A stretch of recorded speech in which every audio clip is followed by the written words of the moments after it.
Business మా father నాకు ఇచ్చిన ప్రాపర్టీస్ అన్ని నేను ఇప్పుడు అమ్మేశాను. ఎప్పటి నుంచో మా ఫాదర్ నాకు ఇచ్చే 2009 నుంచి అవి నా పేరు మీద ఉన్నవి. ఇప్పుడు బిజినెస్ కోసం నేను అమ్మేసి మరి బిజినెస్ స్టార్ట్ చేశాను. అంటే మీరు స్టార్టింగ్ అంటే ఆయనకి పరిచయం అవ్వక ముందు నుంచి, రాజకీయంలోకి రాకముందు నుంచి మీరు డబ్బులు మేము ఫైనాన్షియల్ గా వెల్ సెటిల్డ్. మా ఫాదర్ వాళ్ళు వెల్ సెటిల్డ్, మా హస్బెండ్ వాళ్ళు కూడా వెల్ సెటిల్డ్. అన్ని వెల్ సెటిల్డ్ ఫ్యామిలీ ఫైనాన్షియల్ గా. మా ఫైనాన్షియల్ గా ప్రాబ్లమ్స్ కానీ ఏమి కూడా లేవు, ఎప్పుడు కూడా లేవు. వెల్ సెటిల్డ్ ఫ్యామిలీనే. ఇప్పుడు వీటి కోసం మేము ఆస్తులు అమ్మాల్సి వచ్చింది, లేకపోతే ఆస్తులు అమ్మాల్సిన అవసరం కూడా లేదు. ఎందుకంటే ఎలక్షన్ లో ఉన్న డబ్బులు కొంచెం ఉంటే అవి కూడా కోల్పోయాను. మా ఇద్దరు ఉండడానికి ఇల్లు కూడా కట్టుకున్నాం, దానికోసం కొంచెం డబ్బులు పట్టవలసి వచ్చింది. సో ఇప్పుడు మళ్ళీ బిజినెస్ స్టార్ట్ చేయడానికి ఈ ప్రాపర్టీస్ అమ్మాల్సి వచ్చింది. లైక్ అంటే ఈ కామెంట్స్ రావడానికి గల రీజన్స్ ఏంటంటే, మీరు అది కొన్ని వీడియోస్ మీ డ్యాన్స్ చే సంబంధించిన వీడియోస్ కొన్ని సోషల్ మీడియాలో వైరల్ అవ్వడం జరుగుతుంది. అది మీరేనా? అది ఇప్పటికీ చెప్తున్నాను, అది నేను కాదు. అసలు ఆ మనిషి కూడా నా అలాగ లేదు. అది ఎందుకు ఎవరికి అనిపించింది, ఎవరికి పెట్టాలనిపించిందో కావాలనే కూటమి ప్రభుత్వం వాళ్ళే ఖచ్చితంగా దీన్ని ఈ పిల్ల సైనికులు ఉంటారు కదా బచ్చగాళ్ళు, ఆ బచ్చగాళ్ళు ఈ కొంతమంది కలిపి ఐటీడీపీ అని ఇదొన్న పేజ్లో పెట్టి అనవసరంగా ట్రోల్ చేశారు. అలా నేను డాన్స్ చేసే అమ్మాయిని నేనేం కామెంట్ చేయట్లేదు. నాకు రికార్డింగ్ డాన్స్లు, నాకు స్టేజ్ల మీద డాన్స్ చేసుకోవాల్సిన అవసరం నాకైతే ఎప్పుడూ లేదు. ఎనీబడి కెన్ ప్రూవ్ చేసుకోండి. సార్ అప్పుడే చెప్పారు, ప్రూవ్ చేసుకుంటే నేను 1 crore rupees వాళ్ళకి గిఫ్ట్ ఇస్తానని. మొన్న ఛానల్లో కూడా నాకు అవసరం లేదు. అలానే నేను ఒకటే చెప్తున్నాను, ఎవరి బ్రతుకుతారు కోసం వాళ్ళు చేసుకుంటారు. ఇదే డాన్స్ స్టేజ్ మీద పబ్లిక్ గా బట్టలు ఇప్పి చేస్తున్నారు, వాళ్ళేమో హీరోయిన్లు అంటున్నారు. స్టేజ్ మీద చేస్తే స్టేజ్ రికార్డింగ్ డాన్సర్లు అన్నారు, నానా రకాల పేరు పడుతున్నారు. నేను ఎవరు అమ్మాయిని కామెంట్ చేయట్లేదు. నాకైతే మీరు వెళ్ళి మా ప్లేస్ లో ఎంక్వైరీ చేసుకోండి, నేను పుట్టిన ప్లేస్ లో, మా అత్తగారి ప్లేస్ లో. ఈ విమర్శలు చేసేవాళ్ళు ఎవరైనా ఆ అమ్మాయి మాధురి అని ప్రూవ్ చేస్తే 1 crore ఇస్తాం. ఒకవేళ వాళ్ళు ప్రూవ్ చేయలేకపోతే వాళ్ళు సరెండర్ అవుతామంటే అమ్మాయి ఎవరో కూడా మేమే తెచ్చి పెడతాం. ఎందుకు అమ్మాయిని బయటకు లాగాలి, పెళ్లి చేసుకుని హ్యాపీగా ఉంది కాబట్టి. మాకు అమ్మాయి తెలుసు, అది ఏ రికార్డింగ్ డ్యాన్స్ ట్రూపో కూడా తెలుసు. కానీ అలాగ అమ్మాయినే మాధురి అని చూపించిన వాళ్ళకి నేను అంటున్నాను, 1 crore మీకు బహుమానం కింద ఇస్తాను, దయచేసి అది ప్రూవ్ చేయండి అంటున్నాను. అంటే చీప్ ట్రిక్స్ ప్లే చేయడం, ట్రోల్ చేసి ఎందుకు అలా ట్రోల్ చేయాల్సిన అవసరం ఏముందో నాకు అర్థం కాదు. అలా చేస్తే ఏమొస్తుంది? అంటే ఇప్పుడు మాధురికి నాకు మేము ఒక మనసుతో ఉన్నాం కదా, మరి అలా చేస్తే ఏమొస్తుంది మీకు?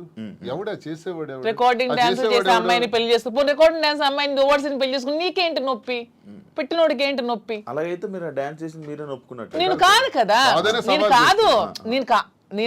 నేను ఒప్పుకోవడానికి అమ్మాయి నేను కాదు. నేనైతే నిజంగా నేను ఒప్పుకుంటాను. I'm very bold and straight forward. నేను ఒప్పుకుంటాను.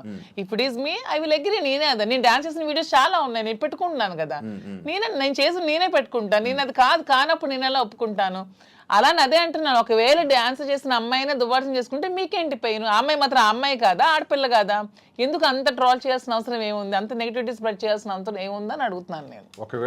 ఒకవేళ ఆ అమ్మాయే మాధురి అని ప్రూవ్ చేయాలనుకుంటే 1 crore బహుమతి ఇస్తాం, తీసుకురండి అంటున్నాను. ఎవరైతే వచ్చారో వాళ్ళకి. అంటే ఇప్పుడంటే ఏ జనరేషన్ వచ్చేసింది, ఫేస్లు మార్పిడి ఇది. ఆ వీడియో చూస్తే అప్పుడు ఇప్పుడు 2003 వయసు ఎంత తెలుసు? ఏమండి నాకు ఇప్పుడు 34 years అండి. 2000 అన్న ఏజ్ ఎంత ఉంటది? ఓకే, ఆ వీడియో ఎప్పుడు చాలా ఓల్డ్. నేను 2000 అన్న ఏజ్ ఎంత ఉంటుంది చెప్పండి? 2005 లో నేను 10th. నాకు ఎంత ఏజ్ ఉంటది? నాకు 2010-11 అప్పుడు నేను ఎంత పిల్లని ఉంటాను. ఆ అమ్మాయి అంత డాన్స్ నాకు నేను ఎలా చేయగలను? కొంచెం నా పోనీ అట్లీస్ట్ నా చిన్నప్పుడు ఫోటోలు ఏవో చూపిస్తే మీకు తెలుస్తుంది. ఎప్పుడో మాదిరి చూపిస్తున్నారు కదా. అట్లీస్ట్ 2005 లో నేను 10th. పోనీ అప్పుడు నాతో చదువుకున్న వాళ్ళకి తెలుస్తుంది కదా. ఏదో మీలాంటి వాళ్ళు నమ్మాలి, ఎవరు తెలియని వాళ్ళు. తెలిసిన వాళ్ళకి ఏంటో తెలుసు. చెప్తున్నా అంటే మీరు చూస్తే ఎలా అనిపిస్తుంది? అలాగే నాకు ఎక్కడ అనిపించట్లేదు, మా వాళ్ళకి ఎవరికి అనిపించట్లేదు. మీకు ఎలా అనిపిస్తుందేమో మరి, మాకైతే తెలియదు. మా అందరికీ తెలుసు, ఎవరు మా జిల్లా అందరికీ తెలుసు అది నేను కాదని. ఇంక మిగతా వాళ్ళు నమ్మితే నమ్మొచ్చేమో కానీ ప్రతి ఒక్కరికి తెలుసు. ఇంక నమ్మినా నమ్మకపోయినా పర్వాలేదు, నేను అనుకున్నా కూడా ఐ డోంట్ కేర్ అంటున్నాను. పోనీ అమ్మాయి కూడా డాన్స్ బాగా చేస్తుంది అనుకుంటే అనుకోండి, దానిలో I don't care. Sir me business అన్ని వదిలేసారా? వదిలేదు, అన్ని లాగేసుకున్నారు. మేమేం బిజినెస్ వదిలేదు. మైన్స్ కంపెనీ ఎప్పుడు మైన్స్ ప్రపంచ స్థాయిలో కూడా ఐకాన్ బ్రౌన్ గ్రానైట్ ఓనర్ గా మంచి పేరు ప్రఖ్యాతులు సంపాదించాం. మైన్స్ లో బాగా పీక్స్ కి వెళ్ళాను. ఈ గవర్నమెంట్స్ లో గవర్నమెంట్ ఉంటే ఒకలాగా, లేకపోతే రిజల్ట్ రోజు ఈవినింగ్ 4వ తారీఖు ఎన్నికల ఫలితాలు వచ్చాయంటే ఆ సాయంత్రం కల్లా నా మైనా ఒక్కసారి కొట్టి పంపించేశారు. ఈ రోజు వరకు పర్మిట్స్ ఇవ్వట్లా. 61 కోట్లు లాస్ సడన్ గా గవర్నమెంట్ రావటం వల్ల, కూటమి ప్రభుత్వంలో అచ్చెన్నాయుడు వీళ్ళు టార్గెట్ పెట్టారు. సరే ఇవన్నీ చేస్తుంటారు వాళ్ళు. భరిస్తుంది. శ్రీను గారు అంత అంత మైనింగ్ కంపెనీలు అలాంటి పెద్ద పెద్ద బిజినెస్లు చేసిన మీరు రీసెంట్గా చీరలు బిజినెస్లోకి తీసుకొచ్చేసారని చెప్పి కామెంట్స్ వస్తాయి. తీసుకొచ్చి కామెంట్స్, దానికి బిజినెస్ సారీస్ బిజినెస్ కాదా? ఏదైనా బిజినెస్ ఏనండి, దానిలో కామెంట్ చేయడానికి ఏముంది? ఇప్పుడు శ్రీనివాస్ గారు ఎప్పుడు మైన్స్ బిజినెస్ తను ఫస్ట్ నుంచి కూడా. పర్లాకిమిడిలో వరల్డ్ ఫేమస్ మెటీరియల్ తను అక్కడ ఉంది, పర్లాకిమిడిలో తను క్వారీ చేశారు. ఆ క్వారీని కూడా ఇలా లిటిగేషన్స్ పెట్టి కేసులు పెట్టేసి ఇతను ఓడిపోగానే వాళ్ళ పార్టీ రాగానే టీడీపీ హయాంలో క్లోజ్ చేసేసారు. దాన్ని నిలదక్కుని పాపం మళ్ళీ కొత్తగా టెక్కల్లో స్టార్ట్ చేశారు. దాన్ని కూడా మొన్న రిజల్ట్ రోజు ఈవినింగే మొత్తం కూల్ చేశారు. పోర్టులో కాంట్రాక్ట్స్ వర్క్స్ చేశాం మేమిద్దరం, దాన్ని ఆపేశారు. సో ఇంకేం చేయాలి? నాకు ముందు నుంచి కూడా ఈ శారీస్ విషయంలో నాకు ఒక ప్యాషన్ ఉంది. నాకు ఒక ఫ్యాషన్ మీద ఒక ప్యాషన్తో ఇంట్రెస్ట్తో నాకు ఈ శారీ స్టోర్ పెట్టాలని ఎప్పటి నుంచో ఆలోచన ఉంది. దట్టు ఈ శారీస్ బిజినెస్ ఏంటి, పాలిటిక్స్కి సంబంధం లేకుండా ఉండే బిజినెస్, పీపుల్కి మాకు పబ్లిక్కి మాకు రిలేటెడ్గా ఉండే బిజినెస్ అనేది ఈ శారీస్ బిజినెస్. ఎందుకంటే మేము పబ్లిక్ ఎంత ఫెయిర్గా ఉంటే వాళ్ళు నచ్చితే మా దగ్గరికి వస్తారు, కొనుక్కుంటారు, వెళ్తారు. సో దీనిలో పొలిటికల్ ఇంటర్ఫీరెన్స్ అంటూ ఏమీ ఉండదు. సో అందుకని నేను శ్రీనివాస్ గారికి ఇంతవరకు మనం మైండ్స్ ఇవన్నీ చేసాం, చేసి ఎప్పుడు కోల్పోతూనే ఉన్నాం, ఎప్పుడు కూడా నిలదొక్కుకోలేదు.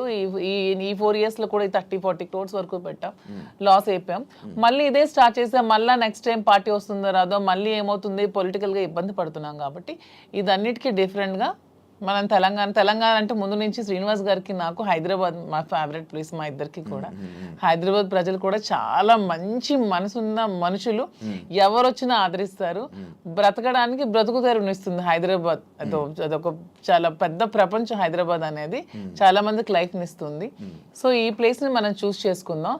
వెన్ కంపేర్ టు నాకున్న ఫ్యాన్ ఫాలోయింగ్లో ఒక 10% ఆంధ్రాలో ఉంటే 90% నాకు హైదరాబాద్లోనే ఉన్నారు. అంత మంచిగా నన్ను ఆదరిస్తున్నారు. సో మనం ఫస్ట్ బిజినెస్ హైదరాబాద్లో స్టార్ట్ చేద్దాం. నాకు ఇంట్రెస్ట్ ఉంది, మీరు కొంచెం సపోర్ట్ చేయండి. అపార్ట్ ఫ్రమ్ యువర్ పాలిటిక్స్ నా కోసం ఒక 10% టైం మీరు కేటాయించి బ్యాక్ ఎండ్లో ఉంటూ నాకు సపోర్ట్ చేయండి అని చెప్పాను. చెప్పగానే శ్రీనివాస్ గారు కూడా దీనికోసం మేము 5-6 months నుంచి దీని మీద మేము వర్కౌట్ చేసాం. కొన్ని షాప్స్కి తిరిగాం. వీవర్స్ ప్రైస్ కంటే కూడా వీళ్ళు ఎక్కువ ప్రైస్కి అమ్ముతున్నారు షాప్స్, రిటైలర్స్. అవన్నీ బ్రేక్ డౌన్ చేసి పబ్లిక్కి మనకు గుడ్ రిలేషన్షిప్లా ఉండాలనే ఆలోచనతో డైరెక్ట్గా వీవర్స్ దగ్గరికి వెళ్ళి మాట్లాడి మేమే మగ్గాలు అవి ఏర్పాటు చేసుకొని మేమే మెటీరియల్ ఇస్తూ వీవర్స్ని కూడా బ్రతికిద్దామనే ఆలోచనతో వాళ్ళతో శారీస్ మేమే దగ్గరుండి వీవింగ్ చేయించుకొని ఆ ఓవెన్ శారీస్ని పెట్టి మేము శారీ స్టోర్ పెట్టి ఓపెన్ చేసి ప్రజలందరికీ కూడా క్వాలిటీతో అండ్ తక్కువ ప్రైస్లో ఇద్దామని నిర్ణయించుకొని ఈ శారీ స్టోర్ అనేది ఓపెన్ చేస్తున్నాం. ఫస్ట్ బ్రాంచ్ మదీనాగూడలో స్టార్ట్ చేస్తున్నాం. విత్ ఇన్ 3 months జూబ్లీ హిల్స్లో స్టార్ట్ చేస్తాం. విత్ ఇన్ ఇంకొంచెం రోజుల్లో ఇంకొక 4-5 branches కూడా ఎస్టాబ్లిష్ చేయాలన్న ఆలోచనతోనే ఉన్నాం. అంతేగాని శారీస్ బిజినెస్ అనేది తక్కువగా చూడకండి. కూర్చోడానికి కాదు, అంటే ఒక మంచి గ్రేట్ లీడర్ శ్రీకాకుళంలో, మంచి దువ్వాడ శ్రీను గారు అంటే మంచి నేమ్ ఉంది. అంత లీడర్లా ఉండేవాళ్ళు. ఆయన నోట్లో నుంచి ఎప్పుడు లైక్ జనాల దగ్గరికి వెళ్ళి అవి ఇవి వినేవాడు. కాకపోతే మైనింగ్ కంపెనీ బిజినెస్ చేసేవారు, ఒక మంచి బిజినెస్ మ్యాన్ అనుకునే వాళ్ళం. కానీ అలాంటి ఆయనతో నోట్లో నుంచి మేము ఇలా శారీ బిజినెస్ చేయబోతున్నాం ఇలా చెప్తుంటుంటే ఎలా ఉండే ఆయన్ని ఎలా చేశారు, ఎలా ఉండే ఆయన ఎలా చేయడం. బిజినెస్ అనేది ఏదైనా బిజినెస్, అది ఏదైనా చిన్న ప్రొడక్ట్ అయినా పెద్ద ప్రొడక్ట్ అయినా బిజినెస్ అనేది బిజినెస్ కింద క్యాలిక్యులేట్ చేయాలి. అది చీర, జాకెట్టా లేకపోతే ఇంకేంటా అని చూడకూడదు. బిజినెస్. నాకు దీంట్లో ఇంట్రెస్ట్ ఉంది. ఇంతవరకు మైండ్స్ లో అతనికి ఇంట్రెస్ట్ ఉంది, మైండ్స్ వల్ల కోల్పోయాం. సో నా ఇంట్రెస్ట్ ఒకసారి వచ్చి చూడండి, చేద్దాం. మీకు తనకి ప్రజలే ఇష్టం, తనకి ప్రజాజీవితం ఇష్టం, ఇది కూడా ప్రజలకు లింకప్ అయ్యేది. మా కింద ఒక 100 మంది పనిచేస్తారు, మా ప్రజా సంబంధాలు ఇంకొంచెం బాగుంటాయి, ఇంకొంచెం మనకి పీపుల్తో బాండింగ్ పెరుగుతుంది. వాళ్ళు కూడా మనం తక్కువ ప్రైస్కి ఇస్తే ఓకే, శ్రీనివాస్ గారు మౌజీ దగ్గరికి వస్తే మనకు తక్కువ ప్రైస్కి శారీ వస్తుందని గుడ్ విల్ మనకు వస్తే చాలు, కోట్లు సంపాదించాల్సిన అవసరం లేదనే ఉద్దేశంతో శారీ స్టోర్ ఓపెన్ చేస్తాం. ఓకే, అంటే ఈ బిజినెస్కి దువ్వాడ గారు 3-4 కోట్లు ఎంతో ఇచ్చారు. ఆయన డబ్బులు ఇచ్చి ఈ బిజినెస్ కోసం శ్రీనివాస్ గారు ఎవరేమనుకున్నా నాకు అనవసరం. శ్రీనివాస్ గారు అన్ని ఆస్తులు వానికి రాసి ఇచ్చేసి వచ్చేసారు. With empty hands he came out. అక్కడి నుంచి మా లైఫ్ని మళ్ళీ మేము ప్రారంభించుకున్నాం. దీనికోసం మా పేరెంట్స్ ఇచ్చిన ప్రాపర్టీస్ మాత్రమే నేను సేల్ చేసి బిజినెస్లో పెడుతున్నాను. అలానే నాది వేరు శ్రీనివాస్ గారు వేరని మాకు లేదు.